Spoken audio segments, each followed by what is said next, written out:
পরদিন সকালটা অদ্ভুত নিস্তব্ধতায় শুরু হল।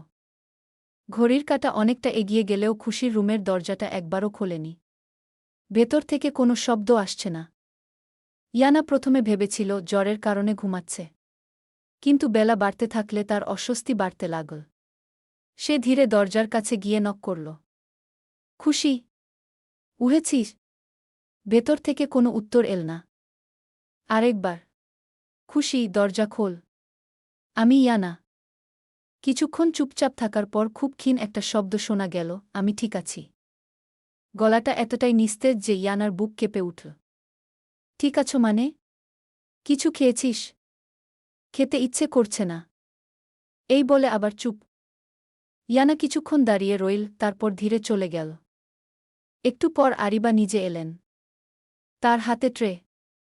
একটু স্যুপ, ডিম, চিকেন, ওষুধ আর পানি। দরজার সামনে এসে একটু থামলেন, যেন নিজেকে প্রস্তুত করছেন।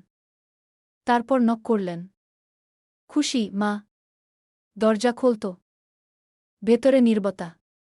আমি জানি তুই জেগে আছিস। দরজা খোল। কিছুক্ষণ পর ধীরে ধীরে লক খোলার শব্দ হল। দরজাটা অল্প ফাঁক করে খুলল খুশি। আরিবা ভেতরে ঢুকেই থমকে গেলেন। ঘরের পর্দা টানা, আলো ঢুকছে না। খুশি বিছানার কোনায় গিয়ে বসল, মাথা নিচু করে। চুলগুলো এলোমেলো, মুখটা ফ্যাকাসে, আর চোখ দুটো ফুলে আছে, কান্নার দাগ এখনো স্পষ্ট। এই অবস্থায় বসে আছিস কেন, মা? খুশি কোনো উত্তর দিল না। আরিবা এগিয়ে এসে তার পাশে বসে ট্রেটা রাখলেন। চল, আগে একটু খেয়ে নে। খুশি হালকা মাথা নাড়ল। খাব না? খেতেই হবে। না খেলে শরীর আরও খারাপ করবে। ফুপি, প্লিজ, আমাকে একা থাকতে দাও। কথাটা খুব নরম, কিন্তু তার ভেতরে একটা চাপা কষ্ট স্পষ্ট। আরিবার হাত থেমে গেল। আমার দিকে তাকাতো একবার। খুশি তাকাল না।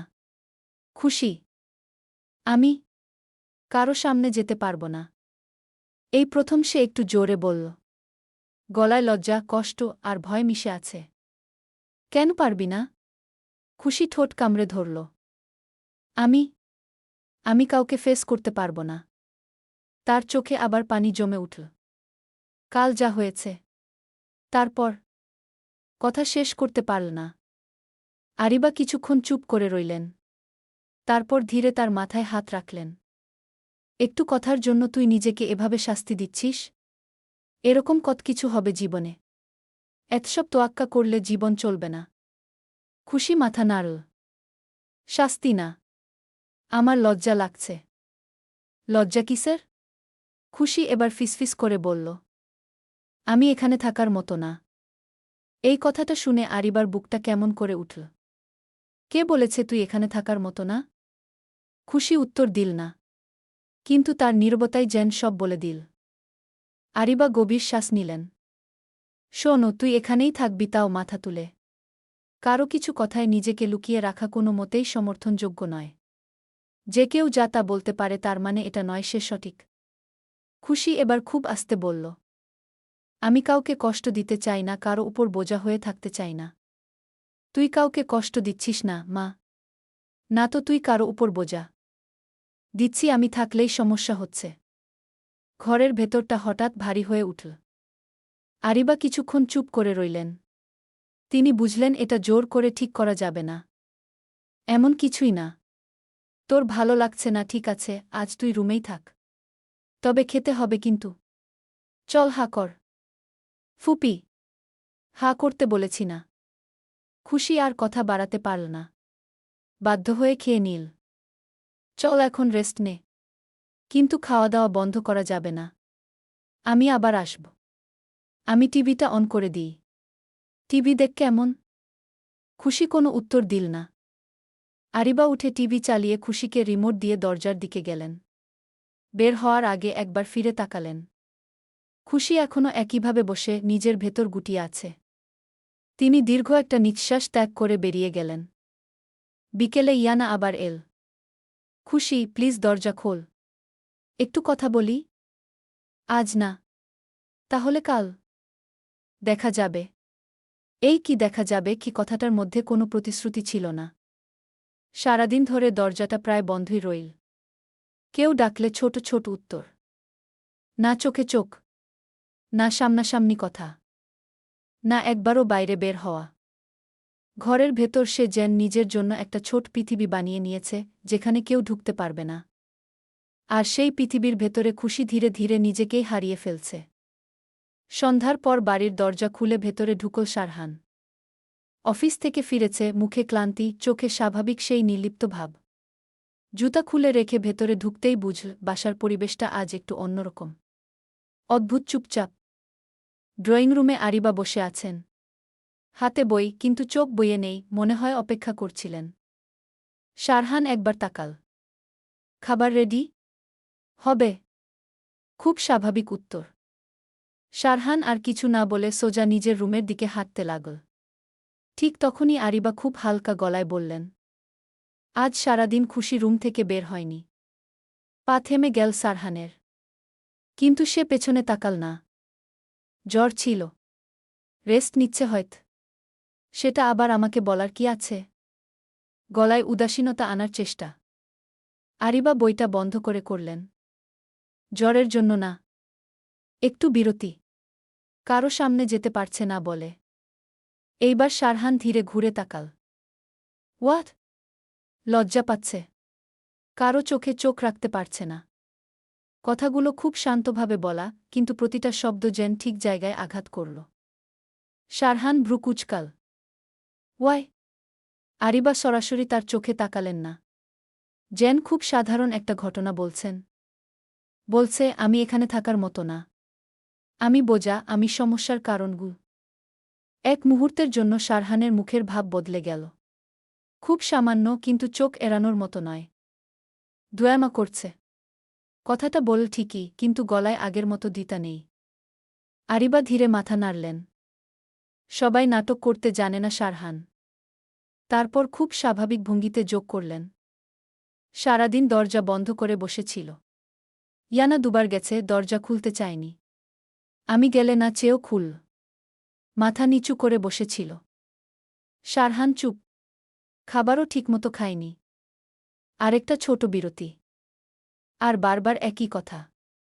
আমি থাকলেই সমস্যা হচ্ছে গিয়ে। এইবার কথাটা একটু ধীরে বললেন তিনি। ঘরের বাতাস যেন ভারী হয়ে উঠল। সারহান মুখ ঘুরিয়ে অন্যদিকে তাকাল। শাও বি ফাইন। হয়তো। আরিবা এবার উঠে দাঁড়ালেন। ধীরে ধীরে হাঁটতে হাঁটতে তার পাশ দিয়ে যেতে লাগলেন। তুই তো কাল বলেছিস ও প্রাপ্তবয়স্ক। নিজেটা বুঝতে হবে ওকে। একটু থামলেন। হয়তো সত্যিই বুঝে নিচ্ছে যে এখানে তার থাকার জায়গা নেই। কথাটা বলেই তিনি হাঁটা আবার শুরু করলেন। সারহান এবার কিছু বলল না। শুধু দাঁড়িয়ে রইল। আরিবা দরজার সিঁড়ির কাছে গিয়ে থামলেন না, পেছনেও তাকালেন না। তবে যাওয়ার আগে খুব নরম গলায় বললেন, সবাই শক্ত হয় না সারহান। কেউ কেউ একটা কথাও খুব গভীরভাবে নেয় আর নিজেকে শেষ করে দেয় ধীরে ধীরে। তিনি চলে গেলেন। সারহান স্থির দাঁড়িয়ে আছে। তার মস্তিষ্কে যেন কথাগুলো বারবার বাজছে। আমি এখানে থাকার মতো না, গিয়ে আমি থাকলেই সমস্যা হচ্ছে গিয়ে। সে বিরক্ত হয়ে একটা লম্বা নিঃশ্বাস ফেল, হাত দিয়ে চুলে আঙুল চালাল। Not my responsibility. নিজেকেই বলল। কিন্তু এবার কথাটা আগের মতো শোনাল না। কিছুক্ষণ পর সে ফ্রেশ হয়ে এসে সোফায় বসে পড়ল। চোখ শূন্যে। হঠাৎ মনে পড়ে গেল ভেজা চুল, কাঁপতে থাকা শরীর আর সেই দিনে তার নিজের বলা কথাগুলো। চোয়াল শক্ত হয়ে গেল। সে চোখ বন্ধ করল। একটা অস্বস্তি বুকের ভেতর ধীরে ধীরে চেপে বসছে, যেটা সে ঠেলেও সরাতে পারছে না। সারহান কক্ষ থেকে বের হল। দূরে করিডোরের দিকে তাকাল সে। ওই দিকেই খুশির রুম।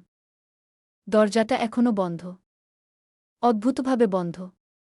সারহান কিছুক্ষণ তাকিয়ে রইল। তারপর হঠাৎ উঠে দাঁড়াল। আবার থেমে গেল। পা এগোল না। শুধু দাঁড়িয়ে রইল, দ্বিধায়, অস্বস্তিতে, আর এক ধরনের অজানা অপরাধবোধে আটকে। রাত অনেক গভীর। বাড়ির সব আলো নিভে গেছে, চারপাশে এক ধরনের ভারী নীরবতা। কিন্তু সারহানের রুমে এখনো আলো জ্বলছে। সে বিছানায় শুয়ে আছে, কিন্তু চোখ বন্ধ করলেই যেন শব্দগুলো আরও স্পষ্ট হয়ে ফিরে আসছে।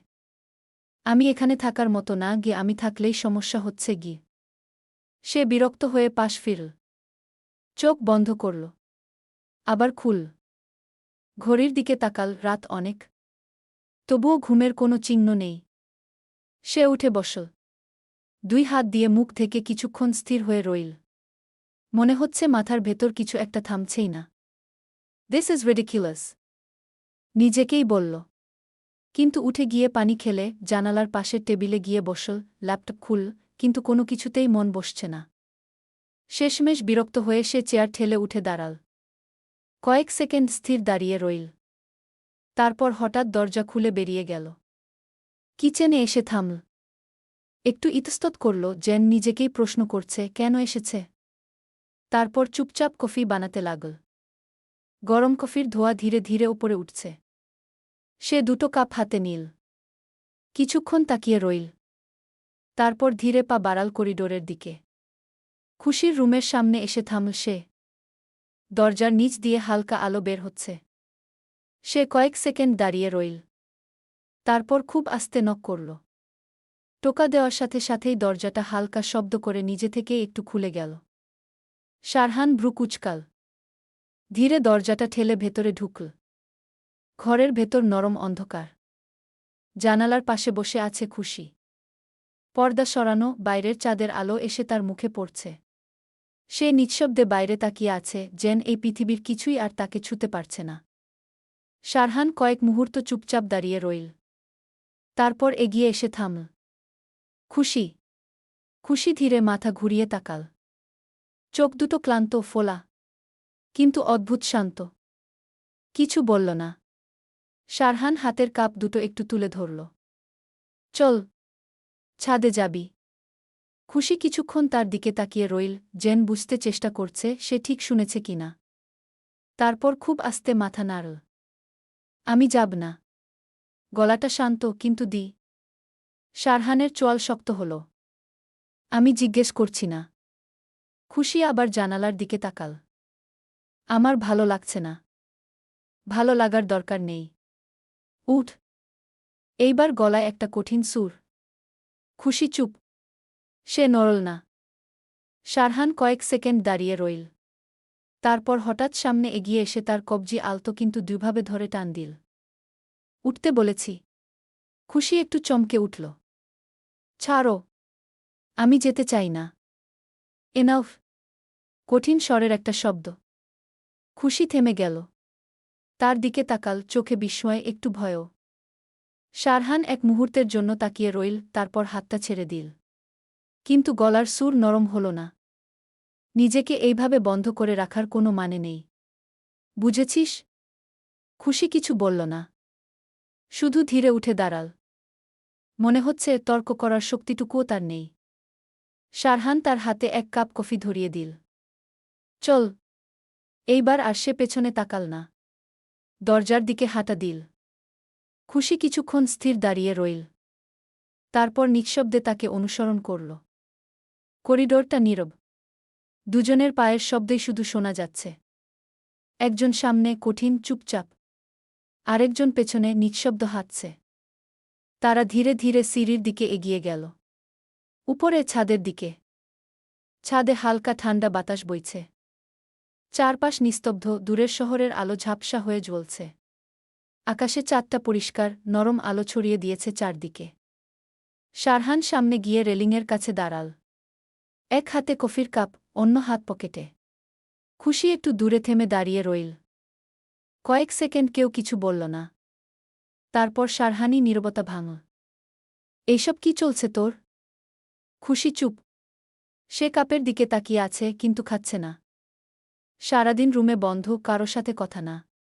নাটক করার কোনো নতুন স্টাইল নাকি?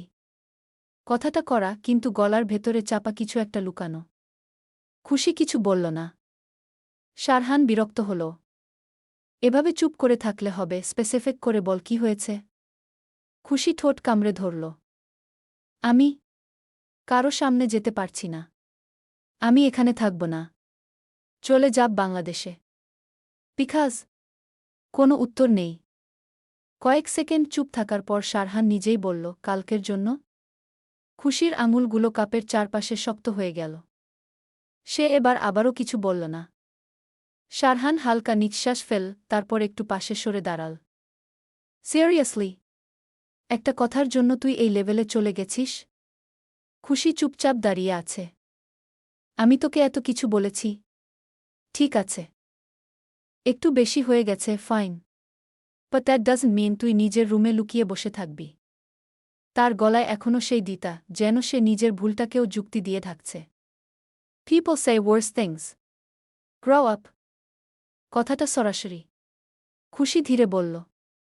আমি চেষ্টা করছি। ইহাকে চেষ্টা বলে? সে কটাক্ষ করল। এটা হচ্ছে অ্যাভয়েড করা। ফেস না করে পালিয়ে থাকা। খুশি এবার একটু মাথা তুলল। চোখ দুটো লাল, কিন্তু সে তর্ক করল না। শারহান কয়েক সেকেন্ড তাকিয়ে রইল। তারপর একটু নরম স্বরে, কিন্তু এখনও নিয়ন্ত্রণ রেখে বলল। শোনো, তুই এখানে থাকতে চাইলে একটা জিনিস শিখতে হবে, সবকিছু এত পার্সোনালি নিলে চলবে না। খুশি চুপচাপ শুনছে। আমি যা বলেছি সেটা নিয়ে এত ওভারথিংক করার কিছু নেই। একটু থামল। আর তুই এখানে কারো ওপর বার্ডেন না। এটা মাথা থেকে বের কর। কথাটা বল ঠিকই, কিন্তু এমন ভঙ্গিতে যেন এটা কোনো আবেগী আশ্বাস না, বরং একটা তথ্য। খুশি ধীরে জিজ্ঞেস করল। তুমি কি সত্যি মনে করো না আমি সমস্যা? শারহান চোখ সরিয়ে নিল। আমি যা ভাবি সেটা সবসময় রেলেভেন্ট না। তারপর আবার বলল। কিন্তু তুই যেভাবে বিহেভ করছিস সেটা ডেফিনেটলি প্রবলেম। খুশি আর কিছু বলল না। বাতাস একটু জোরে বয়ে গেল। কিছুক্ষণ নীরবতার পর শারহান হঠাৎ বলল। কাল বের হবি আমার সাথে? খুশি অবাক হয়ে তাকাল। কোথায়? যেখানে আমি নিয়ে যাব। খুব স্বাভাবিক ভঙ্গি, যেন এটা কোনো বড় ব্যাপার না। তুই রেডি থাকবি? খুশির সাথে সাথে মাথা নাড়ল। আমি যাব না। Why not? আমার ভালো লাগছে না। গুড। পারফেক্ট। খুশি অবাক হয়ে তাকাল। শারহান এক চুমুক কফি খেল। যখন ভালো লাগে না তখনই বের হওয়া উচিত। আমি পারব না। পারবি। সোজা উত্তর। খুশি আবার বলল। আমি কারো সামনে যেতে চাই না। শারহান এবার সরাসরি তার দিকে তাকাল। আমি তো আছি। কথাটা খুব সহজভাবে বলল, কিন্তু তার ভেতরে অদ্ভুত এক দ্বিধা। তুই একা কোথাও যাচ্ছিস না। So relax. খুশি থেমে গেল। আমি যেতে চাই না। শেষবারের মতো বলল সে। শারহান ধীরে তার দিকে এক পা এগিয়ে এল। আমি তোকে অপশন দিচ্ছি না, খুশি। গলা নিচু কিন্তু কঠিন। কাল দুপুরে বের হব। তুই রেডি থাকবি। End of discussion. খুশি চুপ করে তাকিয়ে রইল। তার ভেতরে যেন হাজারটা আপত্তি, কিন্তু মুখে কিছুই আসছে না। শেষমেশ খুব আস্তে বলল। ঠিক আছে। একটা বাধ্যসম্মতি। শারহান আর কিছু বলল না। সে আবার রেলিংয়ের দিকে তাকাল, যেন কথাটা তার কাছে কোনো বড় ব্যাপারই না। আর খুশি দাঁড়িয়ে রইল। হাতে কফির কাপ। মনে অজানা এক অস্বস্তি। পরদিন দুপুর। বাড়িটা তুলনামূলক শান্ত। ইয়ানা নিজের রুমে, আরিবা কিচেনে ব্যস্ত। করিডোরে হালকা নীরবতা। ঠিক তখনই খুশির দরজায় হঠাৎ জোরে নক পড়ল। খুশি চমকে উঠল।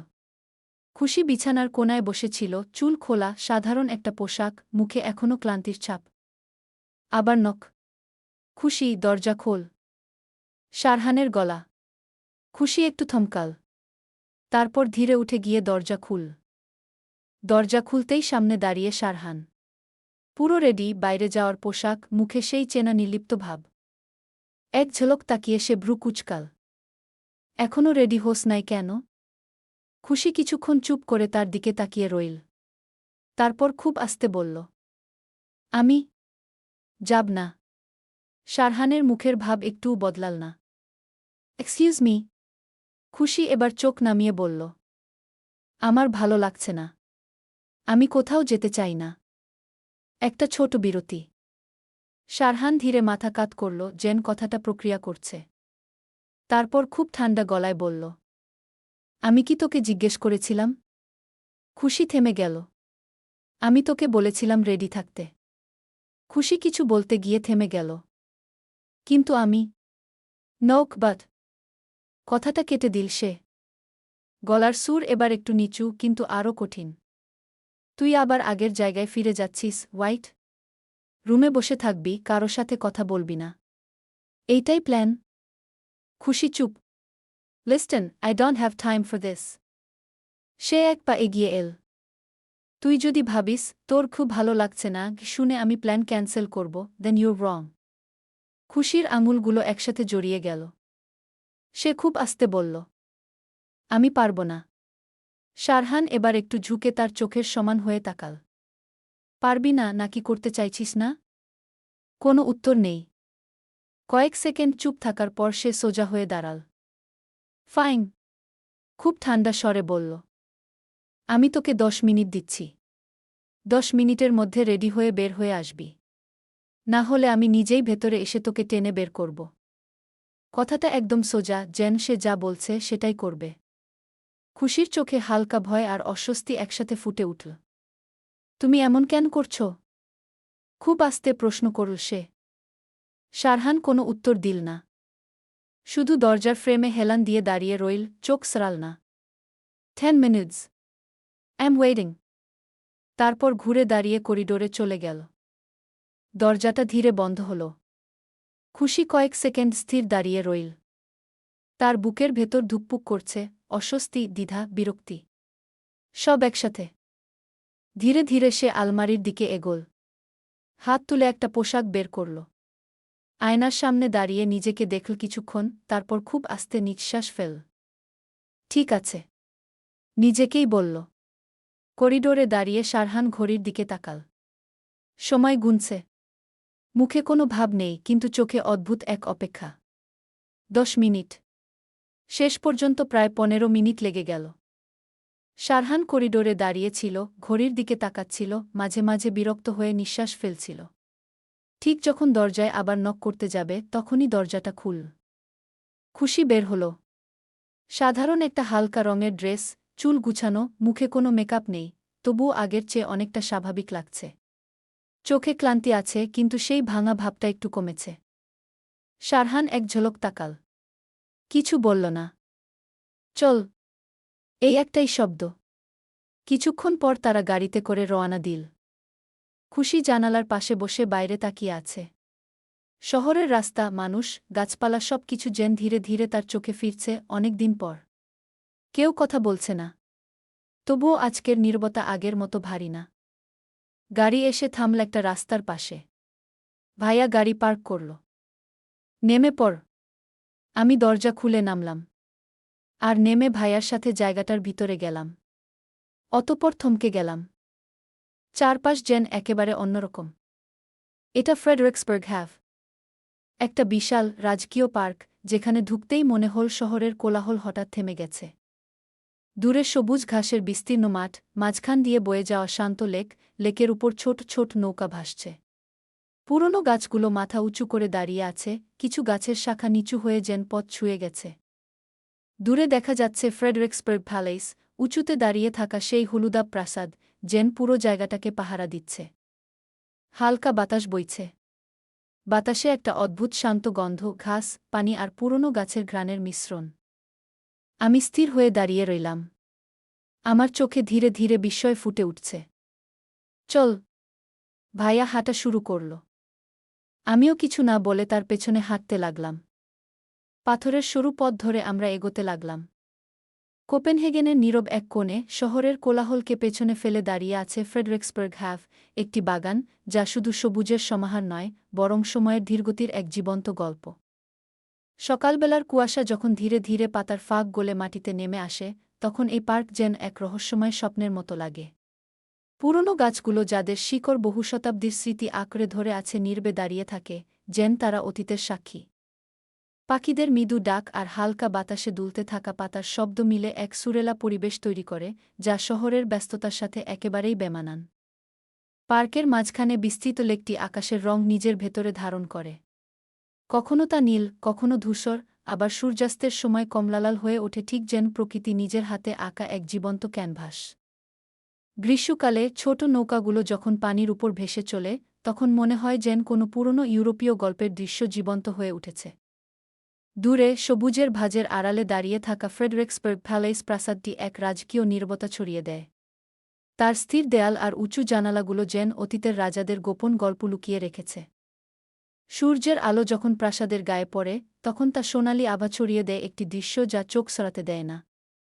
শীতের দিনে এই বাগান আরও অন্যরকম হয়ে ওঠে। তুষারের সাদা চাদরে ঢেকে গিয়ে সবকিছু যেন স্থির হয়ে যায়। পায়ের নিচে বরফের মচমচ শব্দ, শ্বাসের সাথে বের হওয়া কুয়াশা আর নিস্তব্ধতার গভীরতা সব মিলিয়ে এটি হয়ে ওঠে এক নিঃসঙ্গ অথচ শান্ত পৃথিবী। আর বসন্ত? বসন্ত এলে পুরো ফ্রেডরিক্সবার্গ এলাকা যেন নতুন করে প্রাণ ফিরে পায়। ফুলের রং, পাখির গান আর মানুষের হাসি সবকিছু মিলে জীবনের এক উজ্জ্বল উৎসব তৈরি করে। এই বাগান শুধু একটি স্থান নয়, এটি অনুভূতির একটি জগৎ। এখানে আসা মানুষগুলো হয়তো নিজেদের গল্প নিয়ে আসে, কিন্তু ফিরে যায় একটু বদলে, কিছুটা শান্ত, কিছুটা স্বপ্নময় হয়ে। পথের পাশে সবুজ ঘাস, মাঝে মাঝে কাঠের বেঞ্চ। কিছু মানুষ বসে আছে, কেউ বই পড়ছে, কেউ চুপচাপ আকাশ দেখছে। লেকের কাছে পৌঁছাতেই আমি থেমে গেলাম। পানিটা একদম স্থির, তার উপর আকাশের প্রতিচ্ছবি। মাঝে মাঝে হালকা ঢেউ উঠছে যখন কোনো পাখি পানিতে নামছে। দূরে রাজহাঁস ভেসে যাচ্ছে। আমি নিঃশব্দে তাকিয়ে রইলাম। আমার বুকের ভেতর জমে থাকা ভার যেন একটু একটু করে হালকা হতে শুরু করেছে। ভাইয়া পাশেই দাঁড়িয়ে, কিন্তু কিছু বলছে না। সে শুধু আমার দিকে একবার তাকাল, এরপর বলল, খারাপ না। কি? জায়গাটা? না, খারাপ না, ভালোই লাগছে। আমি আস্তে কথাটা বলে ধীরে ধীরে হাঁটতে লাগলাম। একটা ছোট ব্রিজ পার হলাম, নিচে পানি, পাশে গাছের ছায়া। কোথাও কোথাও সূর্যের আলো ফাঁক দিয়ে এসে পড়ছে। আমি মাঝে মাঝে থেমে চারপাশ দেখছে, গাছ, পানি, আকাশ। আমার ভেতরের অস্থিরতা যেন এই শান্তির মধ্যে ধীরে ধীরে মিলিয়ে যাচ্ছে।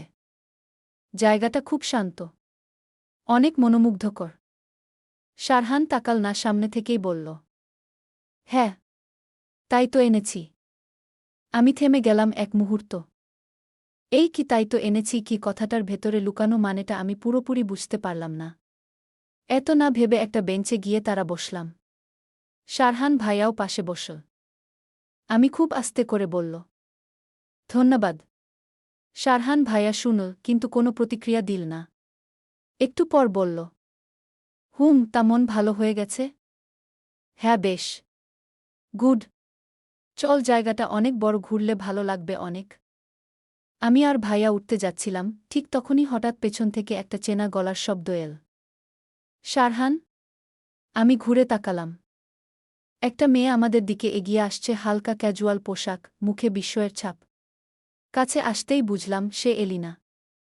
সে একবার ভাইয়ার দিকে, তারপর আমার দিকে তাকাল। তার চোখে স্পষ্ট অবাক ভাব। তুমি এখানে? ভাইয়া স্বাভাবিক গলায় বলল। হুম।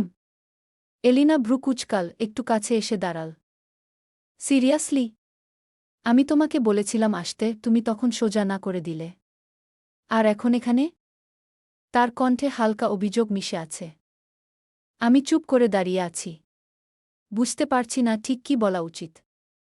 ভাইয়া একদম শান্ত। তো? এলিনা একটু বিরক্ত হয়ে বলল। তোখ মানে? তুমি বললে ব্যস্ত, আসবে না বাইরে ঘুরতে। আর এখন খুশিকে নিয়ে ঘুরতে এসেছ? আমার নাম শুনে আমি একটু অস্বস্তিতে চোখ নামিয়ে ফেললাম। কয়েক সেকেন্ড চুপ থেকে ভাইয়া বলল, তুমি তোর ফ্রেন্ডদের সাথে এসেছ, তাই না? হ্যাঁ, ওরা ওখানে আছে। সে হাত তুলে দূরের একটা গ্রুপ দেখাল। গুড। তাহলে ওদের সাথে এনজয় কর। তার গলা শান্ত, কিন্তু কথাটা খুব স্পষ্ট। এলিনা কিছুক্ষণ চুপ করে রইল, যেন কথাটার ভেতরের মানে ধরার চেষ্টা করছে। মানে? ভাইয়া এবার আমার দিকে এক ঝলক তাকিয়ে আবার সামনে তাকাল। আমি খুশিকে নিয়ে এসেছি। অন্য কারণে? এলিনা আমার দিকে তাকাল। তার চোখে কৌতূহল, একটু প্রশ্ন। আমি অপ্রস্তুত হয়ে হালকা একটা হাসি দিলাম, কিছু বললাম না। পরিস্থিতিটা অদ্ভুত লাগছিল, কিন্তু তেমন অস্বস্তিকর না। বরং একটু অচেনা। শেষমেশ এলিনা নিঃশ্বাস ফেল। ঠিক আছে। ফাইন। তারপর হালকা হেসে বলল, এনজয় করো তোমরা। ভাইয়া শুধু মাথা নেড়ে বলল, হুম। এলিনা আর কিছু না বলে চলে গেল তার বন্ধুদের দিকে। আমি কিছুক্ষণ তার চলে যাওয়া দেখলাম। তারপর ধীরে ভাইয়ার দিকে তাকালাম। সে ইতিমধ্যে হাঁটা শুরু করে দিয়েছে। চল। আমি চুপচাপ তার পাশে গিয়ে হাঁটতে লাগলাম। পথটা এবার আরও শান্ত লাগছে। বাতাসটা একটু ঠান্ডা, কিন্তু আর অস্বস্তিকর না। আমার মনে হচ্ছিল কিছু একটা বদলাচ্ছে। খুব ধীরে, খুব নিঃশব্দে। আমি আস্তে জিজ্ঞেস করলাম, তুমি ওর সাথে বের হলে না কেন? সে একটু সময় নিল, তারপর বলল, ইচ্ছা করে নাই। আমি তার দিকে তাকালাম। এই প্রথম মনে হলো তার সবকিছুই ততটা নির্লিপ্ত যতটা সে দেখায়। আমরা লেকের পাশ দিয়ে হাঁটছিলাম। চারপাশে সেই নরম শান্তি, পানির উপর ভাসছে রাজহাঁস আর কয়েকটা ছোট হাঁস একসাথে ঘুরছে।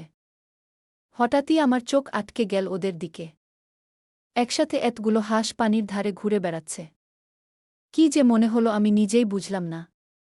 আমি হঠাৎ দৌড় দিতে শুরু করলাম ওদের দিকে। এই, এই, দাঁড়া! নিজেই হেসে উঠলাম। হাঁসগুলো ভয় পেয়ে ছুটতে শুরু করল, কেউ পানিতে ঝাঁপ দিল, কেউ দৌড়ে দূরে চলে গেল। আমি ওদের পেছনে ছুটছি, যেন ছোটবেলার কোনো মুহূর্তে ফিরে গেছি। পেছনে কি হচ্ছে, কে দেখছে, এসব একদম মাথায় নেই। কিন্তু শারহানের চোখ থেমে গেল। সে দাঁড়িয়ে আছে একদম স্থির হয়ে। তার দৃষ্টি খুশির উপর আটকে। খুশি দৌড়াচ্ছে, হাসছে, হাঁসগুলোর পেছনে ছুটছে, যেন এমন কোনো রূপ সে আগে কখনো দেখেনি। কিছু একটা পরিবর্তন হতে শুরু করেছে, যেটা সে নিজেও বুঝতে পারল না। আমি ভালোই খুশি হয়ে গেছি। দৌড়াতে দৌড়াতে এক পর্যায়ে হঠাৎ খেয়াল করলাম ভাইয়া তাকিয়ে আছে, সরাসরি আমার দিকে। আমাদের চোখাচোখি হল। আর ঠিক তখনই সে চোখ সরিয়ে নিল, একদম স্বাভাবিক ভঙ্গিতে, যেন কিছুই হয়নি। আমি একটু থামলাম। তারপর কিছু না ভেবে আবার স্বাভাবিক হয়ে হাঁটতে হাঁটতে তার দিকে এগোলাম। লেকের একদম ধারে গিয়ে দাঁড়ালাম। হাত দিয়ে একটু পানি তুলে হঠাৎই তার দিকে ছুঁড়ে দিলাম। পানির ছিটে গিয়ে পড়ল তার শার্টে। শারহান চমকে উঠে আমার দিকে তাকাল। তার মুখে স্পষ্ট অবাক ভাব। আমি ঠোঁট চেপে হাসলাম, তারপর বললাম, তুমি দেখছি অতটাও মন্দ নয়। একদম একটা শিম্পাঞ্জি ডন। কথাটা বলে নিজেই হেসে উঠলাম। তারপর আর দাঁড়ালাম না, আবার দৌড়ে গেলাম ওই হাঁসগুলোর দিকে। হাসতে হাসতে ওদের ভয় দেখাচ্ছি, দৌড়াচ্ছি, যেন কোনো চিন্তাই নেই। শারহান দাঁড়িয়ে আছে। কয়েক সেকেন্ড চুপচাপ তাকিয়ে রইল। তারপর ঠোঁটের কোণে হালকা বাঁকা একটা হাসি ফুটে উঠল তার। একটুতেই কেউ এত বড় অপমান ভুলে স্বাভাবিক হয়ে যেতে পারে? Really impressive. বিকেলের আলো তখন ধীরে ধীরে নরম হয়ে আসছে। পার্কের সেই শান্ত সময়টুকু শেষ করে তারা আবার গাড়িতে উঠে বসেছে তারা। খুশি জানালার পাশে চুপচাপ বসে আছে, কিন্তু আগের মতো ভারী নীরবতা নেই। মাঝে মাঝে তার ঠোঁটের কোণে অদ্ভুত একটা হালকা হাসি ফুটে উঠছে, যেন সে নিজেও বুঝতে পারছে না কেন। শারহান স্টিয়ারিংয়ে চোখ রেখে গাড়ি চালাচ্ছে। তার মুখে সেই আগের মতোই নির্লিপ্ত ভাব, কিন্তু মাঝে মাঝে তার দৃষ্টি সাইড মিররে গিয়ে আটকে যাচ্ছে খুশির দিকে। কিছুক্ষণ পর গাড়ি এসে থামল ফিস্কেতরবেট নামক একটা বড় শপিং মলের সামনে। খুশি একটু ভ্রু কুঁচকে তাকাল। আমরা এখানে কেন? শারহান সিটবেল্ট খুলতে খুলতে বলল, নাম। কিন্তু জাস্ট গেট ডাউন। কথাটা বলেই সে দরজা খুলে নেমে গেল। খুশি কিছুক্ষণ দ্বিধায় থাকল, তারপর সেও নেমে পড়ল। চারপাশে বড় বড় কাচের দেয়াল, আলো ঝলমলে দোকান, সবকিছুই একটু বেশি জমকালো লাগছে তার কাছে। সে ধীরে শারহানের পাশে গিয়ে দাঁড়াল। আমরা এখানে কেন এসেছি? শারহান এবার তার দিকে তাকাল। শপিং। শপিং? আমার? হুম। কিন্তু আমার তো কিছু লাগবে না। আমি কি তোর ওপিনিয়ন চেয়েছি? খুব স্বাভাবিক ভঙ্গিতে বলল সে, যেন এটা খুবই সাধারণ কিছু। খুশি এবার একদম চুপ। তারা ভেতরে ঢুকল। প্রথমেই যারা ক্লথ স্টোর এ ঢুকল শারহান। সে একটার পর একটা ড্রেস, টপস, জিন্স বাছাই করতে লাগল। রং, ডিজাইন সব কিছুই যত্ন করে বেছে নিচ্ছে। খুশি অবাক হয়ে তাকিয়ে আছে। এতগুলো কেন? ট্রাই কর। না, এত লাগবে না। খুশি, যা বলি তাই কর। একটা কড়া শব্দেই সে থেমে গেল। ট্রায়াল রুম ওখানে। যা। খুশি কিছু না বলে কাপড়গুলো নিয়ে ভেতরে চলে গেল।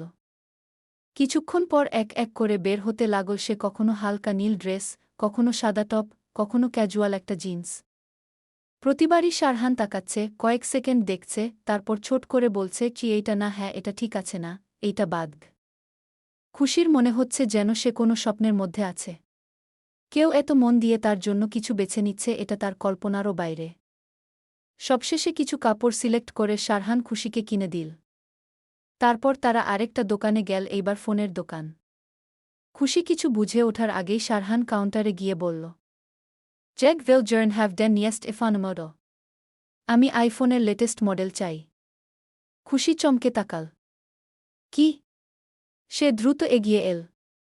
না না, আমার লাগবে না, ফুপি বলেছে কিনে দিবে। শারহান তার দিকে তাকালি না। কয়েক মিনিটের মধ্যেই নতুন একটা চকচকে বক্স তার হাতে তুলে দেওয়া হল। শারহান সেটা নিয়ে খুশির দিকে বাড়িয়ে দিল। নে। খুশি হাত বাড়াল না। আমি এটা নিতে পারব না। কেন? এটা অনেক দামি। আর আমার সত্যি দরকার নেই। শারহান এবার সরাসরি তার চোখে তাকাল। Take it. গলার সুরে এমন কিছু ছিল যেটা অস্বীকার করার মতো না। খুশি ধীরে ধীরে ফোনটা হাতে নিল। তার চোখে স্পষ্ট বিস্ময়, দ্বিধা আর একটু অচেনা অনুভূতি। তুমি হঠাৎ এসব করছো কেন? খুব আস্তে প্রশ্ন করল সে। শারহান কয়েক সেকেন্ড চুপ থাকল। তারপর একদম সোজা গলায় বলল, মাম বলেছে। কি? মাম বলেছে তোর এসব লাগবে। তাই নিয়ে দিলাম। কথাটা এমনভাবে বলল যেন পুরো ব্যাপারটার ভেতরে তার নিজের কোনো ভূমিকা নেই। কিন্তু খুশি তাকিয়ে রইল তার দিকে। কিছু একটা মিলছে না। যদি শুধু ঘুমাম বলেছে হতো, তাহলে এত সময় নিয়ে, এত খুঁটিনাটি দেখে, এত মন দিয়ে কেন করল সব? কিন্তু সে আর কিছু বলল না। শুধু আস্তে করে বলল, ওহ। তারপর নিচের দিকে তাকাল। তার বুকের ভেতরটা অদ্ভুতভাবে নরম হয়ে যাচ্ছে। রাত নামতে শুরু করেছে। গাড়ি আবার বাড়ির সামনে এসে থামল। খুশি ধীরে দরজা খুলে নামল। হাতে শপিং ব্যাগগুলো, অন্য হাতে নতুন ফোনের বক্স। সে একবার বাড়িটার দিকে তাকাল, তারপর ধীরে হাঁটতে লাগল ভেতরের দিকে।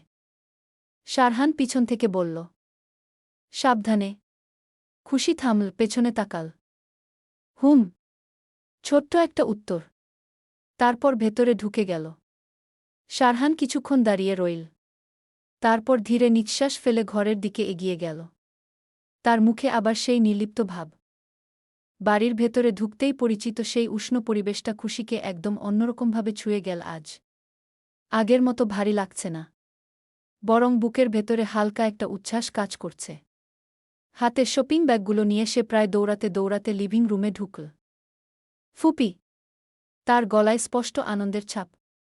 কিচেন থেকে আরিবা বের হলেন, ভ্রু কুঁচকে তাকালেন। কি হয়েছে রে? এত খুশি কেন? ঠিক তখনই ইয়ানাও নিজের রুম থেকে বের হয়ে এল। এই, কি হয়েছে? তুই তো একদম চাঙ্গা লাগছিস। খুশি আর কিছু না বলে ব্যাগগুলো টেবিলের উপর রাখল। দেখো। দেখো না। সে একে একে ব্যাগগুলো খুলতে শুরু করল। একটা হালকা নীল ড্রেস বের করল। এইটা দেখো। কেমন সুন্দর না? তার চোখ চকচক করছে। ইয়ানা এগিয়ে এসে ড্রেসটা হাতে নিল। ওয়াও! এটা তো তোর উপর দারুণ লাগবে। আর এইটা? খুশি আরেকটা সাদা টপ বের করল, তারপর একটা জিন্স। আর এইটা? আর এইটা? সে একটার পর একটা দেখাচ্ছে যেন ছোট কোনো বাচ্চা নতুন খেলনা পেয়েছে। আরিবা একটু অবাক হয়ে তাকিয়ে আছেন। এসবকে কিনে দিল? খুশি একটু থামল, তারপর বলল, ভাইয়া। ইয়ানা ভ্রু তুলল। শারহান ভাইয়া? হুম। তারপর একটু লজ্জা মেশানো গলায় বলল, আর একটা ফোনও দিয়েছে। সে ধীরে নতুন ফোনের বক্সটা তুলে ধরল। ইয়ানা চোখ বড় বড় করে তাকাল। তুই সিরিয়াস? হ্যাঁ। খুশি হেসে ফেল। দেখো না। ইয়ানা বক্সটা খুলে ফোনটা বের করল। চকচকে স্ক্রিনে আলো পড়ে ঝিলমিল করছে। আরিবা কিছুক্ষণ চুপ করে থাকলেন। তারপর হালকা একটা হাসি দিলেন। ভালোই করেছে। খুশি তার দিকে তাকাল। ফুপি তুমি বলেছিলে নাকি? তাই দিয়েছে। এই কথাটা বলার সময় তার গলায় একটা অদ্ভুত দ্বিধা ছিল। ইয়ানা হালকা হেসে বলল, হুম, মাম বলেছে গু। তাই বলে ভাইয়া এত দিবে তার আশা তো আমরা দূর দূর অবধি করিনি। বরং আমরা তোকে নিয়ে টেনশনে ছিলাম। কিন্তু তুই তো দেখছি হিটলারের রাজ্য জয় করে এসেছিস।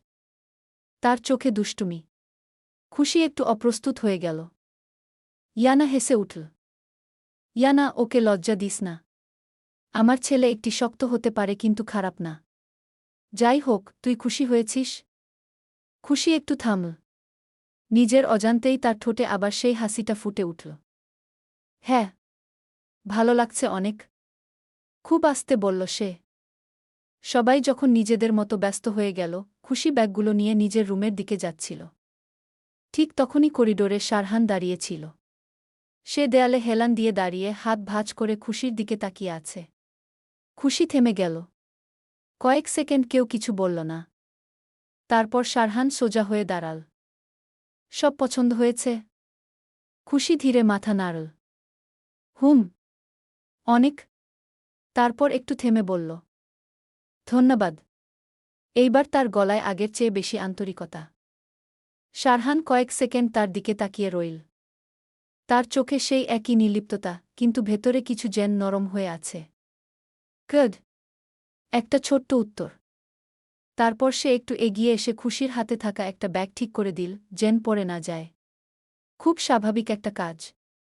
কিন্তু খুশির বুকের ভেতরটা হালকা কেঁপে উঠল। রেস্ট নে। আজ অনেক ঘুরছিস। খুশি কিছু বলতে গিয়ে থেমে গেল। শুধু আস্তে বলল, হুম। শারহান আর কিছু বলল না। সে ঘুরে হাঁটতে শুরু করল। খুশি দাঁড়িয়ে রইল, তার চলে যাওয়া দেখছে। করিডোরের আলোয় তার ছায়াটা ধীরে ধীরে দূরে মিলিয়ে গেল। খুশি নিচের দিকে তাকাল। তারপর নিজের অজান্তেই হালকা হাসল। রুমে ঢুকে দরজা বন্ধ করে খুশি বিছানায় বসে পড়ল। চারপাশে ছড়িয়ে রাখা নতুন কাপড়, পাশে নতুন ফোন। সে ধীরে একটা ড্রেস হাতে নিল। তার আঙুলগুলো কাপড়ের উপর বুলিয়ে গেল। তারপর খুব আস্তে ফিসফিস করে বলল, তুমি আসলে এতটা খারাপ না। নিজেই হেসে ফেল। বাইরে রাত নেমে গেছে। আর ভেতরে একটা নতুন অনুভূতির শুরু। রাত অনেকটা নেমে গেছে। ঘরের লাইট অফ। শুধু জানালার পাশ দিয়ে আসা হালকা চাঁদের আলো বিছানার এক কোণ ছুঁয়ে আছে। আমি চুপচাপ শুয়ে আছি। কিন্তু ঘুম আসছে না একদম। আজ অদ্ভুত একটা দিন গেল। আমি চোখ বন্ধ করলাম। কিন্তু মাথার ভেতর বারবার একই দৃশ্যগুলো ঘুরে ফিরে আসছে। সকালের সেই জোর করে দরজায় নক। তার রাগী গলা। 10 minutes. I'm waiting. আমি আস্তে করে হেসে ফেললাম। উফ, কী রুক্ষ মানুষ। নিজের সাথেই ফিসফিস করে বললাম। কিন্তু পরের মুহূর্তেই পার্কের সেই দৃশ্যটা মনে পড়ল। আমি দৌড়াচ্ছি, হাসছি। হাঁসগুলোর পেছনে ছুটছি। আর সে দাঁড়িয়ে আছে চুপচাপ তাকিয়ে। কেন যেন ওই মুহূর্তটা মাথা থেকে সরছেই না। আমি পাশ ফিরলাম। বালিশে মুখ গুজে একটু চুপ করে রইলাম। তারপর আবার মনে পড়ল। Shopping mall. সে একটার পর একটা কাপড় বেছে দিচ্ছে। কত মন দিয়ে। আর আমি শুধু দাঁড়িয়ে দেখছি। আমার ঠোঁটে আবার হাসি ফুটে উঠল। মাম বলেছে গু। আমি হালকা করে চোখ খুলে সিলিংয়ের দিকে তাকালাম। হুম, মাম বলেছে নাকি? এইবার একটু জোরে হেসে ফেললাম, তারপর তাড়াতাড়ি মুখ চেপে ধরলাম কেউ শুনে ফেলবে নাকি। কিন্তু সত্যি কথা বলতে, ওই কথাটা আমি বিশ্বাস করিনি পুরোপুরি। কেন জানি মনে হচ্ছিল এর পেছনে অন্য কিছু আছে। আমি আবার চোখ বন্ধ করলাম। এইবার তার মুখটা ভেসে উঠল। সেই নির্লিপ্ত চোখ, কথা বলার ভঙ্গি, আর মাঝে মাঝে অদ্ভুতভাবে চুপ হয়ে যাওয়া। আমি আস্তে করে নিঃশ্বাস ফেললাম। তুমি আসলে কেমন মানুষ? প্রশ্নটা নিজেকেই করলাম। উত্তর নেই। কিন্তু আজকের পুরো দিনটা ভাবলে সে জোর করে আমাকে বাইরে নিয়ে গেল। রাগ করল। কঠিন কথা বলল। তারপর আবার আমাকে এমন একটা জায়গায় নিয়ে গেল, যেখানে গিয়ে আমার দিন বদলে গেল। আমার জন্য কাপড় কিনা। ফোন দিল। আর শেষে শুধু বলল, রেস্ট নে। আমি চোখ বন্ধ রেখেই হালকা হাসলাম। আমার বুকের ভেতরটা কেমন জানি করছে। এতদিন পর আমি এতটা হালকা অনুভব করছি। আর সবচেয়ে অদ্ভুত ব্যাপার হল এই সব কিছুর মাঝে সে বারবার চলে আসছে। আমার চিন্তায়, আমার মনে। আমি বালিশটা জড়িয়ে ধরলাম। উফ, খুশি, তুই কি ভাবছিস এসব? নিজেকেই একটু বকা দিলাম। কিন্তু তাতেও কাজ হল না। হাসিটা থামছে না। চোখ বন্ধ করলেই সেই মুখটা, সেই দৃষ্টি, সেই উচল বলা স্বর। আমি আস্তে করে বললাম, পাগল মানুষ একটা। তারপর খুব ধীরে নিঃশ্বাস ফেললাম। কিন্তু এবার আর অস্থির লাগছে না, বরং একটা অদ্ভুত শান্তি। আমার ঠোঁটে এখনো সেই হালকা হাসি লেগে আছে। এই হাসিটা নিয়েই কখন যে ঘুমিয়ে পড়লাম আমি নিজেও জানি না। পরদিন সকাল। রোদটা জানালা দিয়ে ঢুকে আমার বিছানার উপর পড়ছে। আমি ধীরে ধীরে চোখ খুললাম। আর অদ্ভুতভাবে আজ ঘুম থেকে উঠেই আমার মুখে হাসি। কেন? কারণটা ভাবতে গিয়ে নিজেই থেমে গেলাম। তারপর হঠাৎই মাথায় একটা চিন্তা এলো। আমি উঠে বসলাম। আজ আমি কিছু করব। কিচেনে ঢুকে দেখি ফুপি অলরেডি কাজ করছেন। তুই এত সকালে এখানে? কি হয়েছে? কিছু লাগবে? আমি হালকা হেসে বললাম, নাস্তা বানাবো। ফুপি একটু অবাক। তুই? হুম। আমি হাতা গুটিয়ে কাজে লেগে গেলাম। খুব ভারী কিছু না, বরং হালকা, হেলথি। ওটস দিয়ে প্যানকেক বানালাম, সাথে একটু মধু, কিছু ফল কেটে রাখলাম, স্ট্রবেরি, কলা। আর পাশে একটা গ্রিন টি। আমি সবকিছু একটা ট্রেতে সাজালাম। দেখে নিজেই একটু খুশি হলাম। খারাপ না, আস্তে বললাম। ফুপি মুচকি হেসে বললেন, কার জন্য? আমি একটু থেমে বললাম, ভাইয়ার জন্য। ফুপি শুধু তাকিয়ে রইলেন। কিছু বললেন না, কিন্তু তার চোখে সব বুঝে ফেলার মতো একটা হাসি ছিল। আমি ট্রেটা হাতে নিয়ে করিডোরে হাঁটছি। হৃৎপিণ্ডটা অদ্ভুতভাবে ধুকপুক করছে। উফ, এমন নার্ভাস কেন হচ্ছি? নিজেকেই বললাম। তার দরজার সামনে গিয়ে দাঁড়ালাম। হালকা নক করলাম। Come in. আমি দরজা খুলে ঢুকলাম। সে টেবিলের পাশে বসে ল্যাপটপে কিছু কাজ করছে। চোখ তুলে তাকাল। তারপর ট্রের দিকে। ভ্রু কুচকাল। এইটা কি? আমি একটু অপ্রস্তুত হয়ে বললাম, নাস্তা। আমি তো কিছু বলিনি বানাতে। জানি, তবুও বানিয়েছি। সে আবার ল্যাপটপের দিকে তাকাল। আমি এসব খাই না। ট্রাই করো। নাও। আমি একটু থামলাম। তারপর বললাম, এগুলো আনহেলদি না। সে এবার তাকাল। হোয়াট? Oats pancake. তেলে ভাজা না, একদম লাইট। মধু আছে, চিনি না। আর এইটা গ্রিন টি। তোমার ডায়েটও নষ্ট হবে না। সে কয়েক সেকেন্ড চুপ করে আমার দিকে তাকিয়ে রইল। আমি বুঝতে পারছি না সে কি ভাবছে। তারপর সে ধীরে বলল, তুই কি এখন আমার নিউট্রিশনিস্ট? আমি একটু হেসে ফেললাম। না, কিন্তু একটু জানি। ফাইন। খুব অনিচ্ছায় আসা একটা শব্দ। সে ফর্ক তুলে একটা ছোট টুকরো কেটে মুখে দিল। আমি দাঁড়িয়ে আছি, পুরোপুরি তার দিকে তাকিয়ে। সে কয়েক সেকেন্ড কিছু বলল না। আমি একটু নার্ভাস হয়ে গেলাম। খারাপ? সে কিছু বলল না, শুধু আরেকটা বাইট নিল। তারপর ধীরে বলল, নট ব্যাড। সিরিয়াসলি? সে কাঁধ ঝাঁকাল। হুম। তারপর আর কিছু না বলে খেতে লাগল। আমি নিজের অজান্তেই হেসে ফেললাম। আমার ভেতরে অদ্ভুত একটা আনন্দ হচ্ছে। সে খাচ্ছে, মানে সে সত্যিই খাচ্ছে। আমি ধীরে বললাম, আরেকটু মধু লাগবে? এইটাই এনাফ। কিন্তু তার প্লেট প্রায় খালি। আমি সেটা দেখে আরও একটু হাসলাম। সে হঠাৎ বলল, তুই দাঁড়িয়ে থাকবি নাকি? আমি চমকে উঠলাম। না, মানে? স্যার। সে পাশের চেয়ারের দিকে ইশারা করল। আমি ধীরে বসে পড়লাম। কিছুক্ষণ চুপচাপ। তারপর সে হালকা গলায় বলল, তুই বানিয়েছিস? হুম। প্রথমবার? না, মানে? অনেকদিন পর। সে মাথা নেড়ে আবার খেতে লাগল। আর আমি শুধু চুপচাপ বসে আছি। তার খাওয়া দেখছি। আর আমার ঠোঁটে আবার সেই হালকা, অদ্ভুত হাসি ফুটে উঠেছে। হয়তো খুব ছোট কিছু। কিন্তু আমার কাছে এটাই অনেক। ঠিক তখনই। ইন্টারেস্টিং। এলিনার গলা। আমি তাকালাম। সে দরজার পাশে দাঁড়িয়ে ঠোঁটে হালকা বাঁকা হাসি। ধীরে ধীরে এগিয়ে এসে টেবিলের দিকে তাকাল, তারপর বলল, শারহান, তুমি দেখি এখন যে কারোর হাতের খাবারও খাওয়া শুরু করে দিলে। তার গলায় স্পষ্ট খোঁচা। আমি 1 সেকেন্ড চুপ থাকলাম। তারপর খুব শান্ত গলায় বললাম, কি করবে ভাইয়া বলো? স্পেশাল লোক যদি এমন সুন্দর করে রান্না করতে না পারে তবে মাঝে মাঝে কি যে কারোর হাতেরটাই খেতে হয়। পুরো জায়গাটা এক মুহূর্তে চুপ। এলিনা কয়েক সেকেন্ড কিছু বলতেই পারল না। তার মুখের সেই কনফিডেন্ট হাসিটা একটু থমকে গেল। Wow attitude.